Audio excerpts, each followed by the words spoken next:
From the heartland of America, focused on God, family, and country, the mouthpiece of the Midwest. This is Dale Carter's America. Back with another episode of Dale Carter's America. It is the continuation of Kurt Wheeler's paternity leave. So, and thank God, with the next guest we're going to bring on, that we don't have the cameras in here.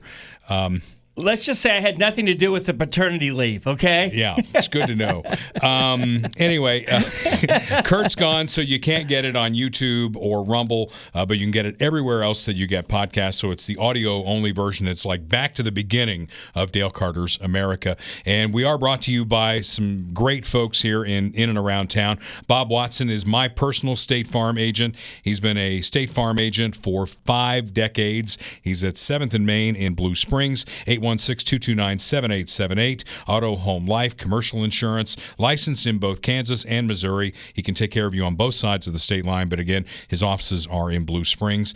He's got all kinds of insurance. State Farm, surprisingly great rates. You've seen their commercials. Now you need a guy. And the guy in the Blue Springs, Kansas City area is my good friend Bob Watson. He can even insure Dale Carter's Hyundai, so don't you worry about that. He's been my personal agent, since I've lived in Blue Springs, almost 30 years. Or did you move up to a Kia? I don't remember. I'm not going to give out my personal vehicle information because some people don't like me, Dave. You may find this hard to believe. And I got to introduce my guest here in just a second. But first, because he keeps interrupting him. Exactly, because we got other sponsors that we have to get in here. Let's get to them. Yeah. Cha-ching. Fun House Pizza. 50 Highway in Lee's Summit, 7 Highway in Blue Springs. If you like your pizza with the toppings all the way up and the cold beverages and just a fun place to get your family together. Seriously good pizza. I love Fun House. I do. Yeah. 50 Highway, Lee Summit, 7 Highway, Blue Springs. Jim Dingman is a huge fan of Dale Carter's America. And I knew I was going to like Jim Dingman when I met him. But then when you go to Fun House and it says, pull up your damn pants on a sign, it's like, yeah, I like this guy. It's working out okay. All right, well, let me tell you about my guest. If you didn't recognize his voice, we worked together for a long time here, not in this building, the front of the building, before we got upstairs. Before we got sent down penthouse. Here. Well, now it's the mouse house. You don't see a mouse running through here. We had that this week. We've had floods. We've had all kinds of fun stuff going on here. Dave Kious is here. Now, you were on 102, right? I was on all 3 stations. Well, there's 4 stations here at Steel City. I wouldn't let you on KF. I was on 3 of them. The only one who would not let me on the air was you. I did my time on 104 and 102 and mix, but no, I wasn't good enough for KF. We're talking about comedy today, which is why Dave is here. He's traveled all over the Midwest doing stand-up comedy. He's featured for many well-known comedians, Louis Anderson, Jimmy Dynamite Walker, Weird Al. Yeah, that was a fun show. Nice. Yes. You do a morning show now on a classic rock station that can be heard in Burlington, Kansas, 97.7 The Dog. Yeah, my career's just taken off. Licensed real estate agent. I am. 2 states. How's that going these days? Well, here's the funny thing. So I got my license about, 9 years ago. And I'm kind of old and stupid. So I took all the tests. I had to take 4 different tests, and I passed them all the first time. And when I would tell my friends that I passed all my tests the first time, every one of them would go, "Really? Like, how stupid do my friends think I am that I could pass it the first time?" I'm shocked. I know. I do the leasing side because I need free time to do all my other stuff. So. Okay. Singing telegrams is on your resume, I do too. singing telegrams. I did one last Saturday. I got another one coming up Friday. I need an example of that. Well, see, here's what I do. I dress up as this goofy nerd doctor. Yeah. And I show up, whether it's a man or woman. I can play off either one. And I just say, "Oh, it's your birthday. Well, you need a physical. I'm here to give you a physical," is what I do. Is I got my little nerd voice going, and I got my nerd glasses and my lab coat and all that. And then I just do this stupid I got these little props, and it's a lot of fun, and it's quick money. Yeah. Which is what I always need, as opposed to slow money. Well, remember, you're not getting paid for this. I am taking you to lunch afterwards. Oh, yeah. Well, then I'm going to be ordering from the good side of the menu. Yeah. And now I find out that you're an Emmy Award winner. Yes. Okay, regional Emmy. But it's still an Emmy. My good buddy, comedian friend Elliot Threet, and I did a commercial a long time ago. The Royals used to be on Time Warner. And Time Warner did a commercial for the Royals. It was before the start of the season, and Ellie and I did it. And believe it or not, we won a regional Emmy, but it's still an Emmy. So does it look the same as a regular Emmy? Yeah. Here's the funny thing is they paid us $100 to do the commercial. Mm-hmm. If you wanted to buy the trophy, it was $150. You can't make this up, Dale. So in order to get the trophy that I made the commercial for, I would have lost $50. Wow. So Elliot's got big money. He bought it. I ran over to his house and took photos with it. What a guy. Yeah. Well, we're talking about comedy because comedy has changed so much, and Dave does stand-up comedy. Dave Kious joining us as our guest here on Dale Carter's America. And I saw this today on The Wire, which kind of is a good jumping-off point for us. It was on December 19th, 1973, that Johnny Carson, one of our heroes, created quite a stir on The Tonight Show when he mentioned that toilet paper was disappearing from store shelves. Way before COVID, by the way. Within a few days, toilet paper actually became scarce in some parts of the country, but the bit was a joke. It wasn't true. I don't remember. This is the first time I've heard of that, and I'm a huge Johnny Carson fan. Yeah. But that shows you the power that somebody like Johnny Carson had. I mean, back in the day, back in the Stone Age, for anybody who's younger than 50, when you only had ABC, NBC, CBS, maybe an independent TV station if you were in a big city, and you had PBS. Now you've got like 5,000 choices on anything you want to see. Well, I wrote down the numbers, and so today, and it kind of flip-flops, but Stephen Colbert is the number one late-night talk show with 1.88 million. Kimmel's got 1.68 million. Fallon's got 1.31 million, and then Seth Meyers, who comes on later, he's got 792,000. Carson, in his day, averaged, and again, the top one right now is 1.88 million. Carson averaged 9 to 15 million viewers a night. Yeah. Because, like you said, there were 3 channels basically, and there were no other talk shows.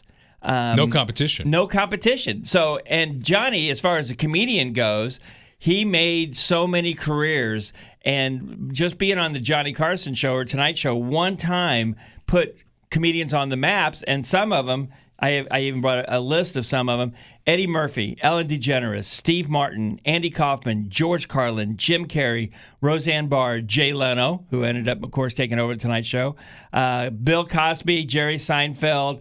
I also remember I opened for Louis Anderson, and every once in a while it pops up on Facebook, Louis Anderson's very first appearance, and Louis just hit it out of the park, and his opening line was, "I got to make this quick. I'm in between meals." Self-deprecating humor. It was and Louis, but his opening show, and he was nervous as can be, but he was just brilliant. And by the way, when I worked with Louis, I gained like 8 pounds. I kid you not, because he'd like, "Bring us more shrimp. We need more shrimp. You got any chicken wings back there?"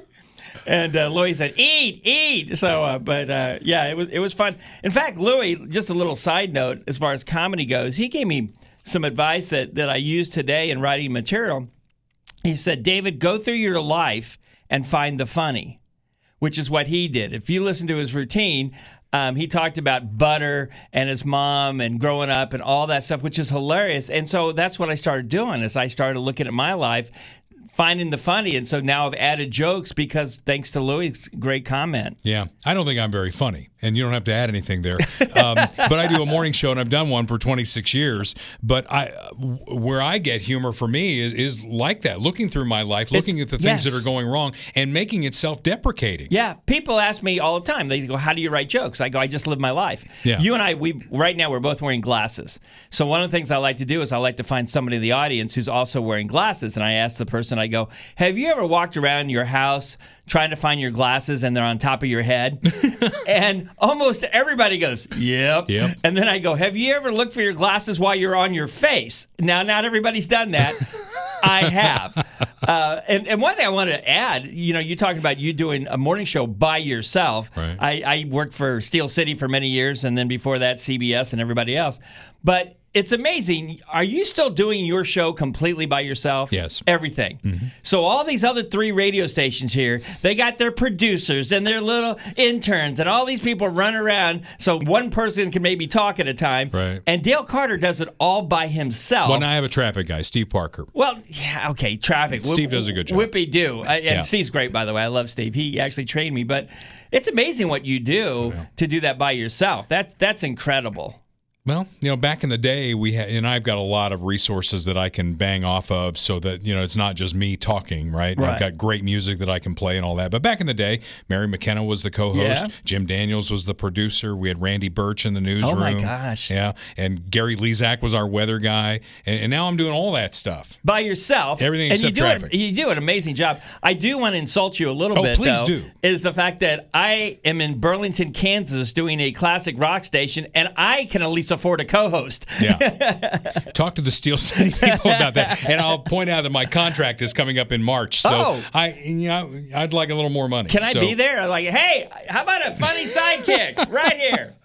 Why I wanted to start with Johnny Carson. I love Johnny Carson. Yeah. Was that he could make fun of everybody. He could poke fun at everybody. And himself. A lot of it was at himself. Yes. But he could tell jokes about either party. And it seems like now, if you go to late night, whatever, comedy, and you didn't mention Greg Gutfeld, by the way. Gutfeld is probably the ratings leader at night, but not really looked at as a comedian. Yeah, I was looking at comedy. But he's a funny guy. I also didn't mention Saturday Night Live. Yeah. And I did not mention The Daily Show, because both The Daily Show and Saturday Night Live and your gentleman, they're all completely one-sided. Yeah. The one thing that you're going to find, okay, I've done research for this show for you for no money. Yeah. That's how little of a life I have. So I've been watching. I am old school. I've got a cable television, and I have a DVR, and I've been recording every late night show for the last, whenever you ask me, 3 weeks or however it's been.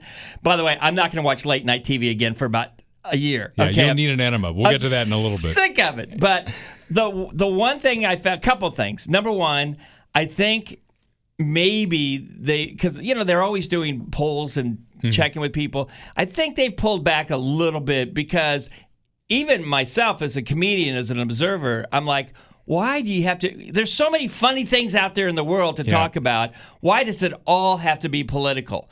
It's just like, it's too much. It's like, no. I mean, if I got up and did my show and did nothing but political jokes, even if everybody agreed with my point of view, they'd probably walk out on me, and I would walk out on me. So I think they pulled back a little bit. They do hit the other side, but it's 20% maybe. Yeah. But I think they pulled back a little bit, and they had to. It got ridiculous. It seemed to me that, and I don't watch any of them because it's way past my bedtime. Yeah, it is for you. In the clips that I would see, Jimmy Kimmel to me was the worst offender about this. He made it about his political slant, and that's it. And it's almost like, and I know he probably didn't do this, but it's like, I'm going to say Donald Trump, and then they're going to put on the laugh track thing, and everybody's going, "Oh, that's really funny."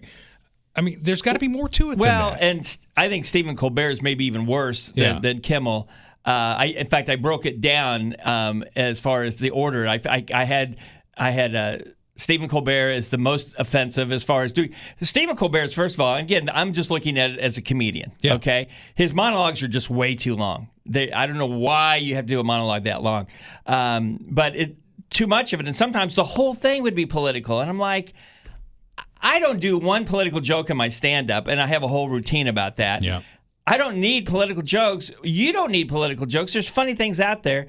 Kimmel probably was second. Who's the other guy? Fallon. Here's what Fallon does. I kind of like him, by the way. See, he's my least favorite. Is that right? But that's okay, because comedy is subjective. So that doesn't mean like, oh, well, you don't know comedy. Yeah. It's just it's a personal taste. But he always comes out, and it's funny, he does about 4 jokes to warm up the audience, and then he does some political stuff, and then he goes back to the other stuff, which is a little like what Johnny Carson used to do. Right. I've been watching Carson because, again, I've got cable. I got everything imaginable. Mm-hmm. And Carson, a small part of his, if there was something to talk about, would be political. And you're right. Carson would hit both sides, and it was more friendly fire. It wasn't the... let's just slam him, put him down stuff. He would make jokes about Ronald Reagan and things like that. But it was just more in a fun atmosphere. But yes, I just don't know. I don't understand as a comedian why you have to do nothing but that when there's so many other things to be funny about. We've gotten so tribal in this country. It's not. It used to be, okay, I don't see eye to eye with you, but that's okay. We can still go have a beer together. Right. And now it's like, not only do I not agree with you, but you must die. You've got to be eliminated from the planet. Or we can't be friends. Yeah. You know? Which is ridiculous. I mean, there was one person, I won't name who said, I can't date anybody unless they're in my political lines. Well, here's the thing, Dale.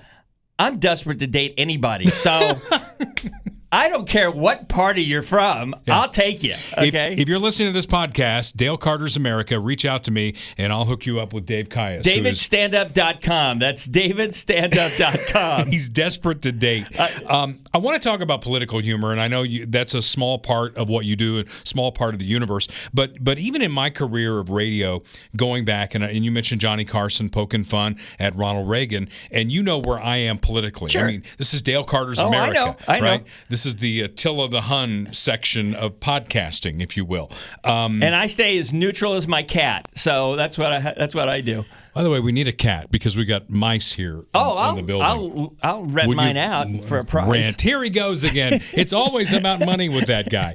I'm a broke comedian. When I started doing morning radio, Ronald Reagan was in his second term, right? Oh, wow. And he was starting to decline, much like Joe Biden is, right? And we poked fun at Ronald Reagan. Yeah. You know, I remember we had a song parody back then called Rappin' with Ronnie, which was really funny, talking about Gorbachev and the stain on his head. I mean, it was really funny stuff. And then you go from, and some of the presidents, I'm going to go out on a limb and say they just weren't funny and you just couldn't do much with them. Reagan was funny, and if you told a joke on Ronald Reagan, he'd just smile and say, well, there you go again. Well, I get clips every once in a while of Ronald Reagan telling jokes. Yeah, funny guy. But he was also a performer. He was an actor. But, you know, if you go back to that time, he and Tip O'Neill, a very liberal Democrat who was the Speaker of the House back then, they were pals. Yeah. And they didn't agree on much, but, you know, they could still have a beer at the end of the day and still. We need to get back to that. We do. So then you go to George H.W. Bush, who in my mind was not very funny. I mean, he did throw up on the Japanese prime minister, I think, well, in if that isn't a laugh, trip. I don't know what is. Yeah, and he basically railed on his mom about broccoli. I'm just going off of memory. And then you had 2 terms of the gift that never stopped giving, and that was Bill Clinton. Yeah. Oh, yeah. Come on. I know. And I don't do political humor in my stand-up or on the radio, but maybe if I had Clinton during those times, I probably would have. And again, Bill just kind of set himself up for fun. I mean, you got a guy who plays the saxophone. Yeah. You got things we can't talk about even on a podcast. But Bill was he was an out there kind of guy, you know, eating Big Macs and stuff. I remember a funny bit on Saturday Night Live, speaking of Saturday Night Live, usually picking on the Republicans, but there was a funny bit, I can't remember which character played Bill Clinton, but he would go jogging and stop at McDonald's. Right. Daryl Hammond, wasn't it? It could have been Hammond, or it was also, who's the other one? And God, I hate bringing this up. He's dead now. His ex-wife shot him. Hartman. Phil Hartman. I think Phil Hartman did it for a while too. Yeah. But it was just so brilliantly funny. Yeah. And it wasn't a political joke. It was just having fun with lifestyle. Bill Clinton. Yeah. And that he would always eat McDonald's. Yeah. George W. Bush followed him for 2 terms, and I poked a lot of fun at George W. Bush. Okay. You know, before 9/11 happened, and then we had to get a little serious about it. But, you know, George W. Bush was, on the surface, not a very intelligent person. In fact, one of the drops I had was, I've seen how things can work out for a C student, right? So he, again, self-deprecating. He was funny on himself. So George W. Bush, that was fun, 8 years in terms of poking fun at the political leader, and you got to do both sides. Then Obama comes in for 2 terms, and between you and me, just not funny. I never found the funny there. There wasn't a funny as far as you poking fun at him. Now, he had a good sense of humor by himself. So it's hard to pick on somebody when they already have a sense of humor, if that makes sense. Because comedy is the opposite of what's going on. Any good joke, there's always the twist. Mm-hmm. And with Obama, he did his own little humor. So, well, how do you make fun of that? He's, you know, it was also still a serious time in our country, I think. Yeah. So I don't know. The problem is we get too many serious times in our country, and we miss the fun. And we're not funny anymore. We're not funny anymore. Bring back Bill Clinton and Ronald Reagan for some humor. Oh, when Trump and Hillary ran against each other, I thought, man, from a morning show perspective, I'm going to win either way.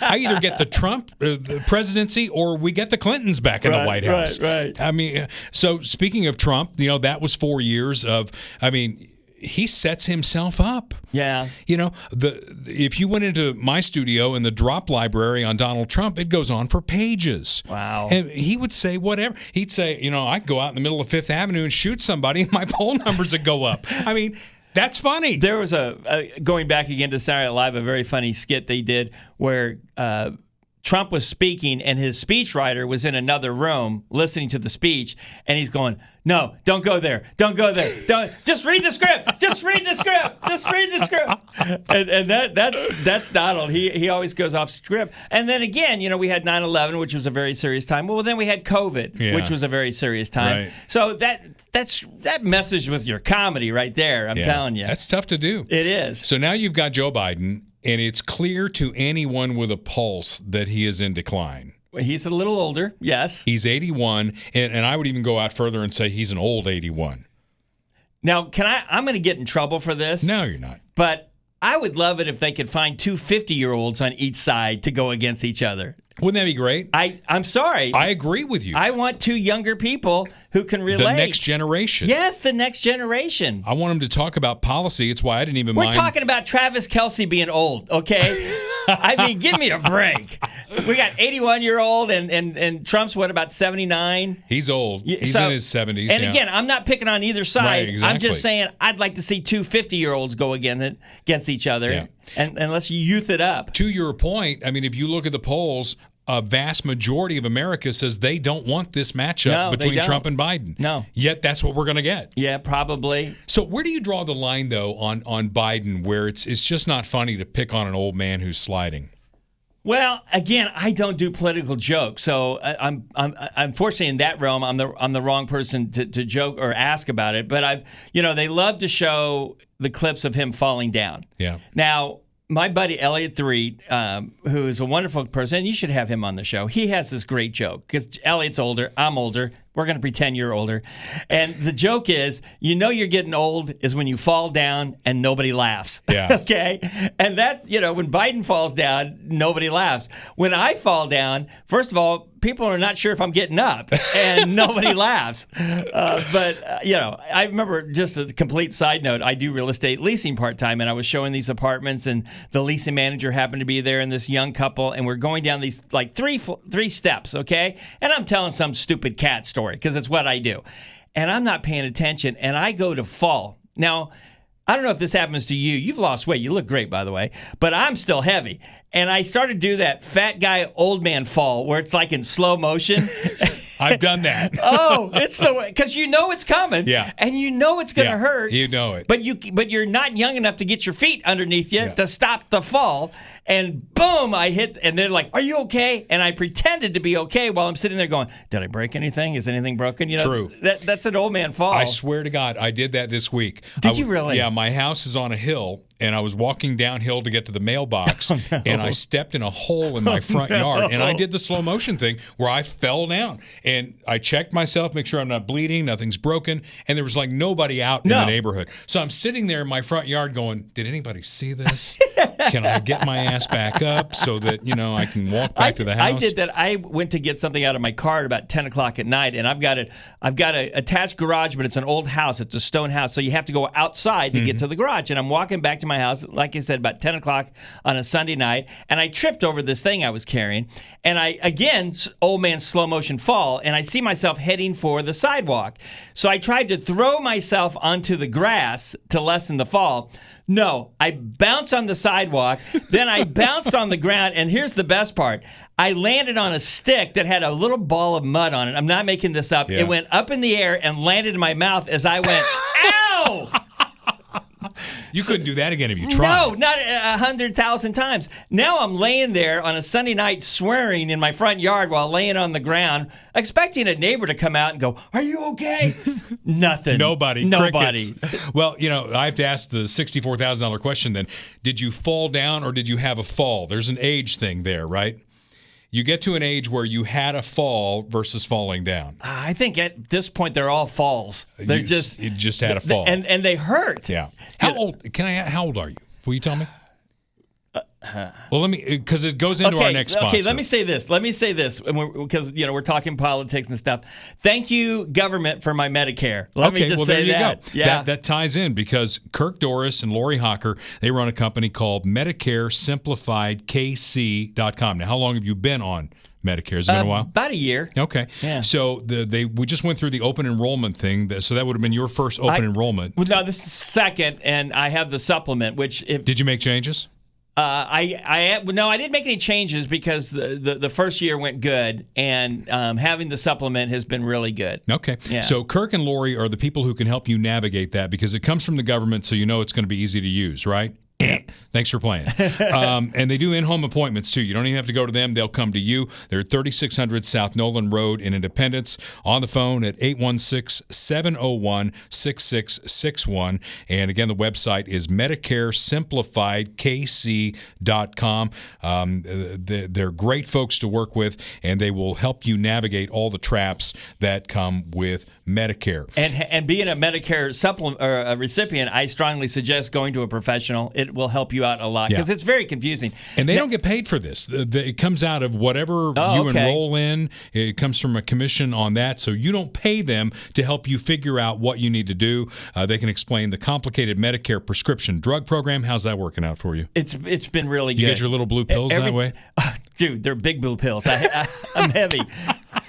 No, the thing of it is, here's the funny thing is so this is my second year of having Medicare. And I started taking Social Security at 62. Yeah. Which luckily was right before COVID happened. So that was a godsend to help me get through COVID. So this year, it's really funny because this is my second year with having Medicare. So they make this big deal about, your Social Security's going up. Barely. And so my Social Security goes up, but then so does my Medicare. So my net increase is like nothing. It's like, you can get a Big Mac with that net increase. So, yeah. More singing telegrams. Dude, for you. Dude, so I will dress up anywhere, anytime. You have let us know that you are well beyond 50. Yes. So have you had your colonoscopy? Oh, yeah. Okay, so you got one of those. Now with colon cancer, it's happening younger and younger. So now they've drawn the line at 45. So if you're listening to this podcast and you're 45 or older, you have not had a colonoscopy yet, you need Dr. Mark Taramina and his fine folks at Midwest GI Health. They're on the web at midwestgihealth.com.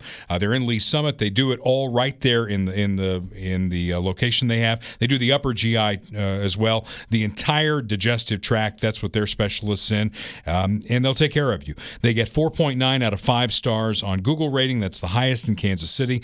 Look at them on the web at midwestgihealth.com. Schedule your appointment at 816-836-2200. I think we all know, Dave, people who have had cancer, maybe colon cancer, and we are seeing it younger now. Yeah, we are. And I got mine done, and I also got the upper GI done because I thought I might be having some issues. First of all, the good news, when I got done, and I'm still half drugged up when he tells me this, and I'm with my friend who's my ride, and he says, I don't want to see you in 10 years. And I'm like, I don't want to see you in 10 years either. But here's the funny part is, so you go in and you're a little nervous. You did the prep the day before. Oh, yeah. And so they roll me in. I'm laying on my side. And then I close my eyes. And then I open my eyes. And I said to the nurse, I said, because I've been sitting there for a little while, and I said, look, I don't want to be I always try to be a good patient. I literally, okay, Dale, I say a prayer before any surgical thing is like, don't let me be a little whiny patient, okay? Let me be a decent patient. So I stopped the nurse, and I said, look, I don't want to be whiny. I said, but when are we going to do the procedure? And she goes, oh, it's done. I go, seriously? Yeah. She goes, yes. And the thing of it is, the drug that they give you is the weirdest drug because I literally closed my eyes and then opened my eyes and it was done. Yeah. And so people are always freaked out about the procedure. I said, oh, when they knock you out with the drug, you're fine. It's unfortunately the prep is no fun, but it's not horrible, and I recommend everybody do it. I'm kind of coming up on the second one that I got to do pretty soon. So the first time you got it done, you got the clean bill of health. And they said, see you in 10 years. I don't know if I can say this, and you can edit this later. But when I asked the nurse, I said, have they done the procedure? She goes, we're done. I instantly farted a dry fart because there was nothing in my body. There, right. It was just air. It just went. and so I went, oh, I guess we did. So you could hear it. I heard it, yeah. but it was just so funny because it was like the driest one I've ever had in my life, and I went, okay, I guess you did. All right. Oh man, my dog, you can't hear them, number one, but they are the worst in the world. Silent but deadly. Yes. My dog wrote the book on that. So by the way, I wanted to mention your dog. Okay, Baby Harry. Okay, are you still married? By the way. Yes. Okay, because you post 99 more pictures of your dog than you do your poor wife. I'm like, does Dale ever go on vacation with his wife? Because all I see... Now, here's the thing. I'm an animal person. I got 2 cats, but I love animals. I love dogs. I think it's fantastic that you're smitten with this dog. I really do. I've never felt this way about a dog. I know. You can tell on your Facebook posts, and I think it's wonderful. I've had dogs before, but it's like this one, I don't know what it is. His personality or whatever, he's gotten both of us, and my wife has to approve any images that appear online. So that makes her a little more difficult to take pictures of. But they're out there. I'll work on that. Well, I'm like, is he still married? Because I think he married the dog. Don't say that too loud. Oh, boy. Comedy is self-deprecating and all that. And I put this up on Facebook, and we talked about it on my show. We're watching the Chiefs-Patriots game, right? And they did a close-up of Belichick. And my wife goes, aren't you about the same age? And I'm like... Well, I don't know. Let me Google that. Right. And I did, and Bill Belichick is 71, which is 11 years older than me. Ouch. So, I threw her under the bus quite a bit. Well, now we see why the yesterday. Pictures of the dog are ending up on Facebook. Theory of comedy. Okay, and you probably know, you've probably broken this down. The theory of comedy is time plus tragedy, right? Sure. Yeah.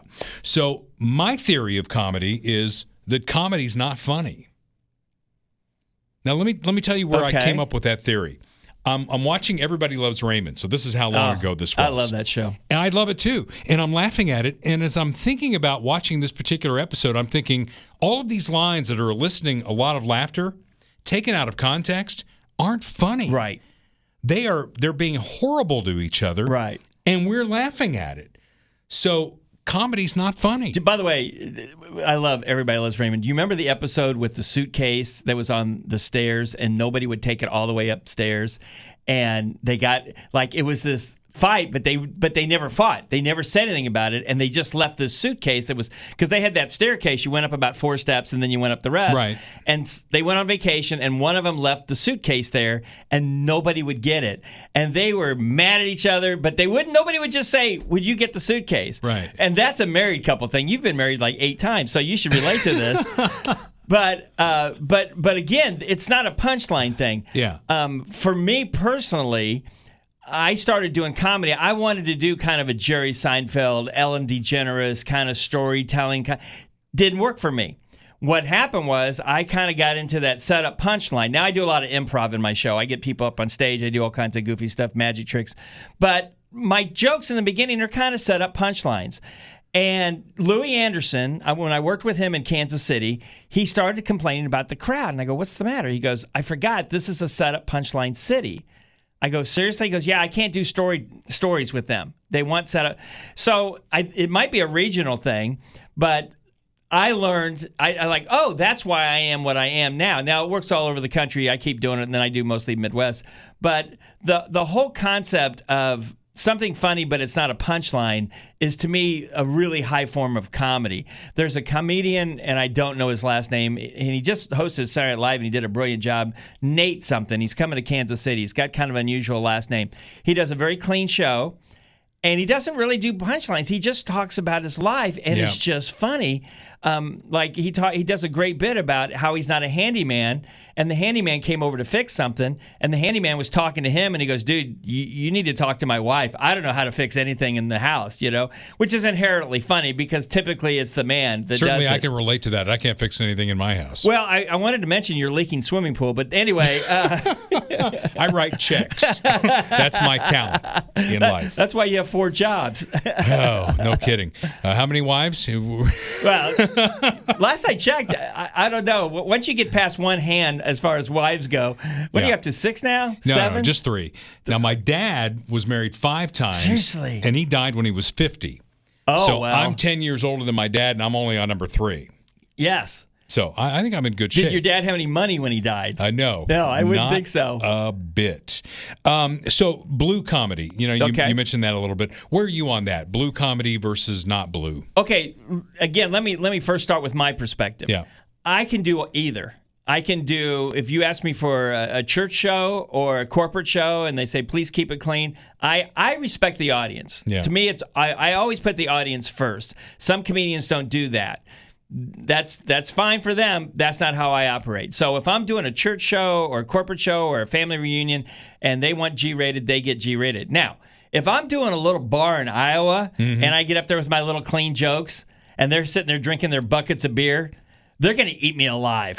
So yes, I'll work blue in those situations. And I'm not going to lie to you, I like working blue. Okay? Yeah, I have a potty mouth. I am not an adult. I gave up being an adult about 30 years ago. This is the podcast world. You can say anything you want on this podcast. We've thrown F-bombs out on this. I appreciate that, Dale. But here's the thing. As soon as I sit down in front of a microphone like this, my brain goes clean. Yeah, mine too. Because usually we do this podcast in another room because it's got cameras and everything, and we do it on the video.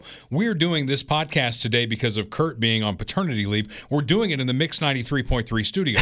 I am standing where Rocket would be down here. Oh, short joke! Short joke alert! But I'm where Rocket would be, and I'm scared to death because this is their actual audio board, and I'm afraid if I drop an F-bomb, it's going to get on Mix 93.3. Yeah.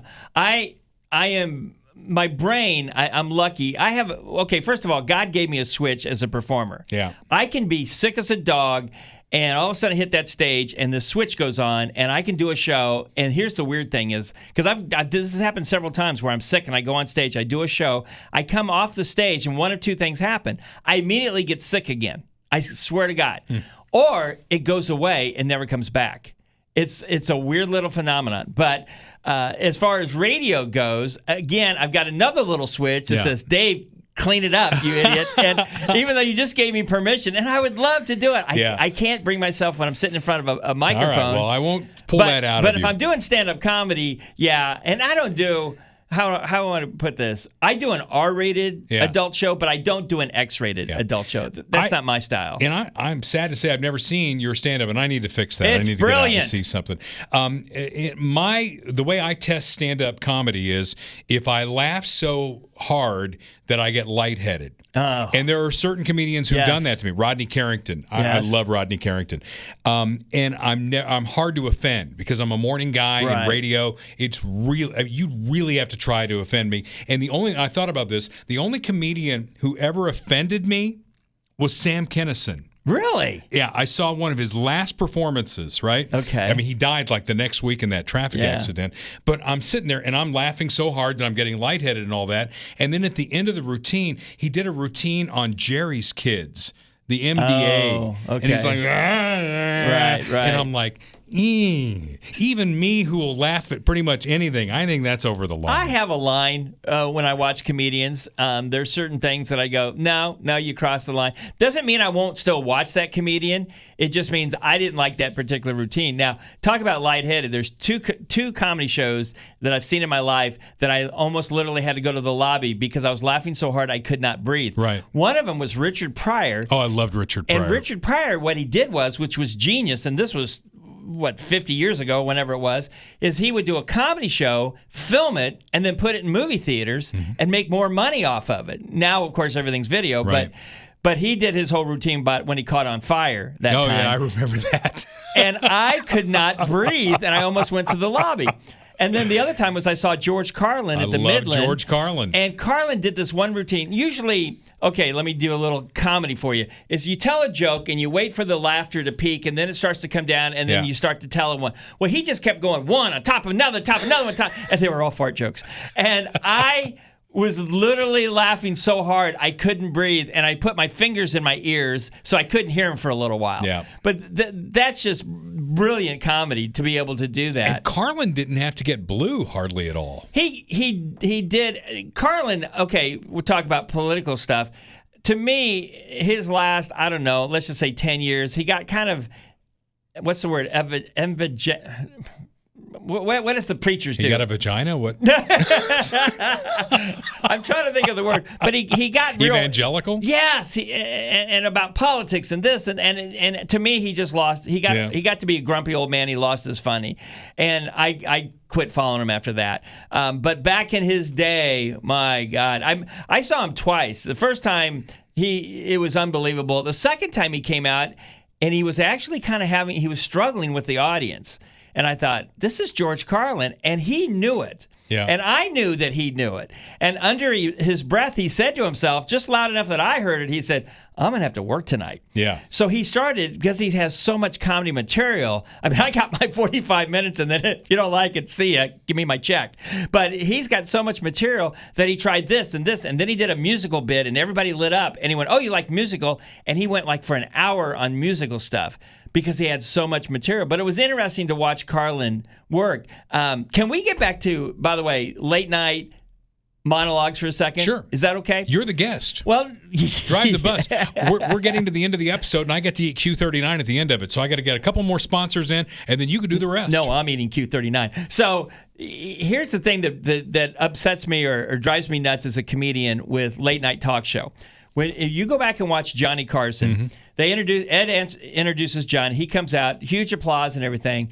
But Johnny had to earn his jokes back in the day. His audiences did not automatically laugh at his jokes. If they weren't funny, they didn't laugh. But those were some of the funniest moments. It was. But he had to really work at it. Now, I have a real problem with all the late night talk show people now. Now, you know Craig Burnett. Do you remember Craig? Well, anyway. I know the name. Craig Burnett helps me with a bunch of stuff. He went to see the taping of David Letterman many years ago. Right. And he said this guy comes out before the show, and he says, if David says something and you think it's funny, it's funny. So in other words, no matter how, even if it's a lame joke, everybody laughs. Well, here's what they do now, and I'm going to ruin this for all your listeners, is people now, they don't laugh at the jokes, they applaud the jokes. Okay? I've been doing comedy for 30 years. Every once in a while, I get a applause break because the joke's so funny. That's rare. But in late night TV, they say a joke, it's lame. Oh, isn't that great? No, it sucked. All right? It sucked. Most of their material sucks. You know, but whether it was meant to happen this way or not, what I remember about Carson was when he would have a bomb, right? Oh, yeah. And he would riff on that. Oh, he would have. He was so good at. But here's the thing: the new guys. And that was funny. It was very funny. And if you remember the soft shoe routine, the guy would hit the piano, and Johnny would do this little soft shoe tap dance, which was brilliant. Or one time, I remember he said, "Is this thing on?" Which is an old comedy bit, and he reached up to the mic and knocked the mic out of the boom. But if you noticed, and again, I've been studying Johnny, which has really been interesting, is he looks at Ed McMahon a lot. That's his buffer. And God bless Ed, because Ed would laugh at all of his jokes. Of course he would. Whether it's he was funny, paid well to laugh at it. He was paid well to do it, and he knew what to do. Yeah. And laughter, when you go to live comedy, you know, the bigger the crowd, the better, because maybe I tell a joke and only 1/4 of the audience likes the joke, but they laugh at it, but it kind of triggers the other people to laugh at it. Whereas if you're doing a small crowd, you better be on point because this is it. Now, with the late night talk show thing, this as a comedian, this, can I say pisses me off? Absolutely. This pisses me off. All right. Because they get guaranteed laughter when they don't earn it. Yeah. When I do comedy, I'm Dave Kious, okay? How many of you listening have heard of me? Raise your hand. Even Dale isn't raising his hand, okay? So when I go to do a comedy show, I'm just here's the comedian. This out-of-town guy. I've got to earn my laughs. And I do. I'm good at it. I'm sorry, but I've been doing it for 30 years. I'm good at it. I work hard at it. These late-night guys, they just go up and throw out any lame joke, and everybody, oh, isn't that brilliant? Isn't that no, it's not. It's not. All right. Earn your jokes, people. Sometimes Angry Dave is funny. Dave, right? Angry Dave's kind of the funniest. There's a big spectrum of all this stuff. I spent a lot of time being a grumpy old man. Well, and you mentioned the word triggered, which takes me to one of our sponsors, Clay Como Shooters. You know, I don't know where you are on the Second Amendment and all that. I own a gun, and I notice you're packing, so I'm going to be nice the rest of the show. All right. So Clay Como Shooters, they're the official gun of Dale Carter's America. We've actually been to the range with them. They have law enforcement, former law enforcement. They're big on training. In fact, I'm kind of a novice in the whole gun area. Mm-hmm. Kurt is the gun guy. Right. And I schooled him at the range. Absolutely schooled. He's not here to defend himself, so I can say that. If you've gotten a gun maybe for Christmas or whatever, you want to protect yourself, protect what you own, get the training that comes with it, and Clay Como Shooters will take care of you. You can shop firearms. They've got a range, memberships. Training is key. Pistols, rifles, ammo, accessories. Come train with us at 69 Highway in Clay Como at 816-452-4867. You'll find those guys on the web at claycomoshooters.com. And it's amazing how every step they take. They want to sell you a gun, of course, but they want you to be trained, because if it ever comes to it, you got to know what you're doing. Here's the thing. Here's my philosophy on it real quick. I want the good people to have guns, and I want the good people who have guns to be trained. Because if you're not trained with a gun, bad things can happen accidentally. You don't mean for it to do, but absolutely get the training. It brings you peace of mind in understanding your gun. Well, that's where insurance comes in, too. And that's why Bob Watson's my guy in Blue Springs, 7th and Main in Blue Springs at 816-229-7878. Bob Watson will get you insured. And, boy, he went through, you talk about being an insurance guy. It's not just me. And I was a horrible driver for a long time. But I got 4 sons. Oh, gosh. And he insured all of them. Oh, my God. Yes. And, in fact, I have gray hair because of my sons, and Bob has gray hair because of my sons. That's why Dale used to do high school football games just to pay for the insurance. No kidding. Bob Watson's my guy, though. He's been with me every step of the way. Blue Springs State Farm agent for 5 decades. He covers both Missouri and Kansas, and you can find them at 816-229-7878. You can bundle your home and car insurance and save even more money with State Farm. It's good to have a team, and Bob's assembled a great team at 816-229-7878. And you always want an insurance agent that you can trust, like Bob. Yeah, so Bob's a great key. guy. Yep. Fantastic. Somebody you can trust. Okay, so a couple of more things here, and then we'll go eat lunch. We lost Norman Lear recently. He was 101. Somebody said, I can't remember who it was. It was they were talking about him on TV, and they said, he was 101, but you felt like you still lost him too soon. Yeah. And I heard him talk, because they've been doing a lot of tributes to him, and they always said that when he would walk into a room, even though he was older than everybody else, everybody thought he was younger than everybody else. Yeah. Because he had that spirit. And he's responsible for a lot of groundbreaking television. I mean, the first thing that's going to be in his obituary is going to be All in the Family. Yep. But, the Maude, the Jeffersons, Sanford and Son, which I just love watching. Tremendous Sanford and Son reruns. But his kind of comedy kind of made you uncomfortable when you saw it, especially Archie Bunker when he would say different things, but you could laugh at the uncomfortableness that you felt. Him and Mel Brooks did things back in the day that you can't do now, which is a shame, because we need to be able to, there's this old thing called Rule Number 62, and Rule 62 is don't take yourself too damn seriously, okay? And that's the problem these days. Everybody takes everything too seriously. And back then, he could look at the difficulties of it and make it funny. When you think Norman Lear and All in the Family, the first thought I always have is the episode with Sammy Davis Jr. Right. And he went to take a picture with him, and Sammy Davis kissed Archie Bunker on the cheek.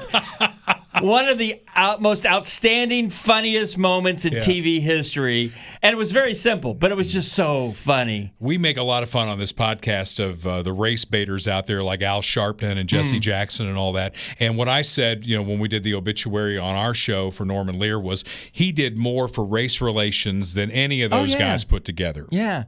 I mean, the thing of it is, if you get to know people who are different than you, I think what happens is if you sit them down and go to Q39, all right, let's all go to Q39. By the time you get done, you're going to realize you have more in common than you have that are different. By the way, I'm sending Q39 a bill. This is the most mentions they've had on this podcast, and they're not a sponsor. Well, I know. And the thing of it is, since I'm getting the burnt ends, the brisket, and the ribs. You're going to stick it to me, aren't you? Oh, come on, man. Wow. I've had to talk for like 30 minutes. You've done a great job. Oh, thank you. All right. So, Norman Lear, anything else on that? I kind of interrupted you. No, you didn't. Just brilliant TV, brilliant mind, a progressive mind, but found a way to take difficult situations and make them funny, which we need to do more of today. Well, you mentioned Mel Brooks, too, and I think we've all said this at a time or two, that those kinds of things like Blazing Saddles and All in the Family, you couldn't do them again. No, you can't. And it's a shame. That's a shame. I mean, what if we did? You know, I think certain comedians... At some point, don't you have to push back and say, look, you people who are offended have, your panties in a wad, stick up your ass, go somewhere else. I want... Okay, I'm prejudiced. I'm a comedian. I want everybody to laugh more. I think we need to laugh more. I mean, we've been through 9/11. We've been through COVID. We've been through serious times. That's why with my show, and again, just to mention, I don't do the political stuff because I don't get serious. My morning show's the same way. Do you do racial stuff? No, because come on, I'm a 66-year-old white guy. What racial stuff can I do? Now, I think you could poke fun at being a 60-something white guy. Yeah, but there's just too many jokes. And no, I think right now probably somebody who kind of does that is Dave Chappelle. Yeah. I think Dave Chappelle does things now that, and he gets in trouble for it, but he's like, screw you, I'm a multimillionaire, I'll say what I want. And so I think he does things that most comedians can't get away with. But, I also think back about Sam Kinison. I have to be nice to my women viewer or audience members, but Sam would rip into women like nobody's business, and the women found it funny. And that's the thing. If they can tell that you're being funny and there's humor behind it, people see that. Now, if you're truly angry, and really hate these people, well, people pick up on that too. That's why Don Rickles, who was one of my idols. I was just thinking that. Rickles could rip on everybody. Joan Rivers could rip on people. Joan Rivers could rip on everybody. But they also knew it was all about comedy. It wasn't meant to be hateful. Where I really don't want to hurt you. I remember I was performing at the old Stanford's Comedy Club years ago. And by the way, if you need a radio station closed or a comedy club closed, call me, because I close a lot of them over the years. So I was performing at Stanford's, and I had this older gentleman in the audience, and he and I were going back a little bit. It was very funny, and I did one too many old guy jokes, okay? And everybody went, oh. And you know what? They were right. And I was like, I didn't need to take it to that next joke. Yeah. I sometimes less is more with that. I agree, and I have something from that, and I don't do stand-up, but I was hosting some event in Blue Springs, and this is right after the Dylan Mulvaney Bud Light thing. Oh, okay. And I was making jokes. I can't remember what the hell was I? I don't even remember what it was, but it was an event, and I saw somebody had a Bud Light, and I made a comment about it, and then I came back to it, and I made another comment about it, and somebody from one of the other tables goes, I think you can move on from the Bud Light stuff. I mean, when you get that, it's time, right? Well, there's also, here's a little behind the scenes of comedy, there's the rule of threes. So you can do something funny 3 times, and after that you have to let it go no matter how funny it is. And so because I talk a lot to my audience, and so I get these running jokes going with them, but then all of a sudden I go, oh, that's the third one, let it go. Same thing with my radio show, third joke, let it go. So, yeah, I understand that. Yeah. I remember early on in the Bud Light thing, somebody did something, and to just it was a quick little joke, and I went, oh, glad you're enjoying your Bud Light. And then I moved on, and everybody just started laughing, And of course, they weren't drinking a Bud Light, right? But just a little bit of it, just a little spice. Bud Light, but it was there, All right. I take those comedy moments. Anything else you want to say? Thank you for having me on. Johnny Carson, still the king of all late night comedy. Yes, I agree. I wish when it comes to political stuff, they would just cut back. do some, but you don't need the whole monologue of it. Look up that comedian guy, davidstandup.com. Book him for your next event, davidstandup.com. Did I say that enough times? I think you did. Did I break the rule of 3? See, we're at the 53-minute mark. How many times do you think you did it? Davidstandup.com. Davidstandup. All right. Well, I do appreciate you coming in to pinch in. It's good to see you. I haven't seen you forever. Great you look seeing great. You too. You need a haircut. But that's just between you and me. I am the grumpy old man now. I don't care. Dave Kious is his name. And until next week, when Kurt is going to be back, the baby's doing great. We'll be back on video and all the bells and whistles that come with that. This is Dale Carter's America. The views expressed on Dale Carter's America are Dale's and Kurt Wheeler's. They do not necessarily reflect the views of KFKF or Steel City Media. Comments can be sent to dalecartersamerica@gmail.com. Check back for weekly episodes. Subscribe, spread the word, and give us a 5-star review. Thanks for being a part of Dale Carter's America.